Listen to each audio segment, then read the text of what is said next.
Today's video, we're going to go over Orthodox fighter against a Southpaw and a Southpaw against an Orthodox fighter. A couple little tips, some really good tips and a couple tricks that we're going to show. On our instructional videos, we're going to go way more into depth on the angles that you're going to use against the Southpaw and vice versa, because it goes hand in hand. So today we're going to show you a couple really good tips and really good tricks. And the first example we're going to use is how to stifle that lead hand. Like I said, either way, a righty fight, a lefty, or lefty fight right. Right now we're going to do it as he's the Southpaw and I'm the right-hander. And I'm going to show you how to stop a lot of stuff, not just the lead hand, by using your lead hand. Well, we're going to stop a lot of stuff with this. So one of the tricks is if I'm in my stance and his lead hand and he throws that jab at me, is for me to just use my lead hand and catch that hand like that and pop it over the top. Catch it and pop it. Catch it and pop it. Now the key to that is the two things that you have to understand is when you're doing that, you're not going to swat at that hand.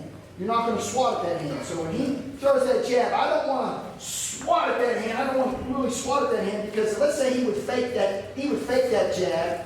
He would fake that jab at me, and I would try to swat at it. He could come over the top of the hook. So he fakes it, and I try to swat at it. He could fake it and come over the top of the hook on me. Okay? So the key is to be able to just catch it. So let's say he goes to fake that jab this time, and I do, like I said, you're just catching it, you're just catching it. You're not swatting at it, you're just catching it. So if he feints it, and I go like that, and he tries to throw the hook over top, I'm ready. I'm ready. I'm going to be able to deflect that, okay? I'll be able to deflect the hook as well. So the key is to be able to just, when he throws that jab, you just parry it, and punch it. Catch it, parry it, and punch over the top. Now, what that also stops, you can stop so much with that, because you're not just stopping the lead hand from hitting you. My jab, by catching his jab and popping the jab and catching him with that jab, is going to beat his left hand.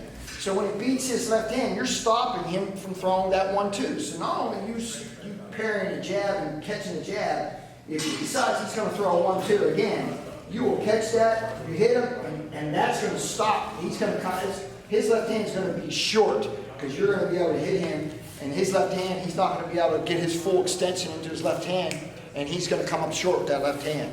So that's a great trick, a great tactic to use against a Southpaw, and the Southpaw will be able to use that against you. So it's the battle of who knows how to do it best, and how you have to practice those things. The second tactic that we're going to show you is when you're using your jab. Like I said, Southpaw's going to use this. Who uses it best? If you throw a jab at the guy's head all the time, okay, when you're fighting Southpaw, if you're Orthodox or vice versa, if you're jabbing for the face, okay, he can slip to the outside and throw his hook over the top. Or he can throw his left hand straight down the middle and catch it. But this trick here is that instead of jabbing for the face, I'm going to jab him over there by his ear. So when I jab him by his ear, two things could happen. He could be simple and move himself right in, and then now you are going to hit him right in the face. Okay? And he's not going to be able to slip to the outside, because you're throwing it to the ear, and if he slips, he runs right into it. But usually what happens is when you throw that jab to the ear, his mind, consciously, subconsciously, his instinct is going to be able, he's going to slip to your right, to his left when you throw it to the ear.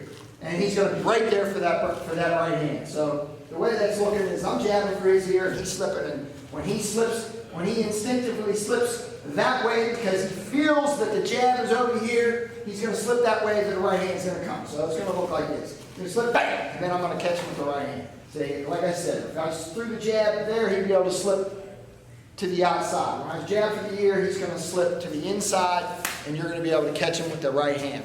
Vice versa for the southpaw.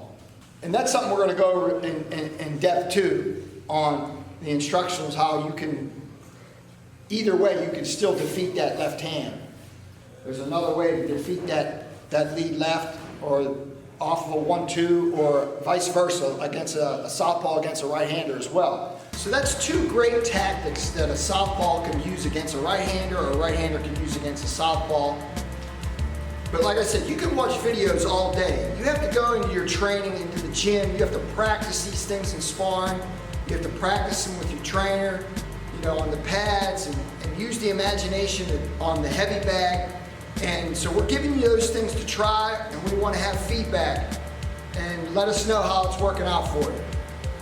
I'm Coach Tom Yankello. Don't forget to subscribe to my world-class boxing channel.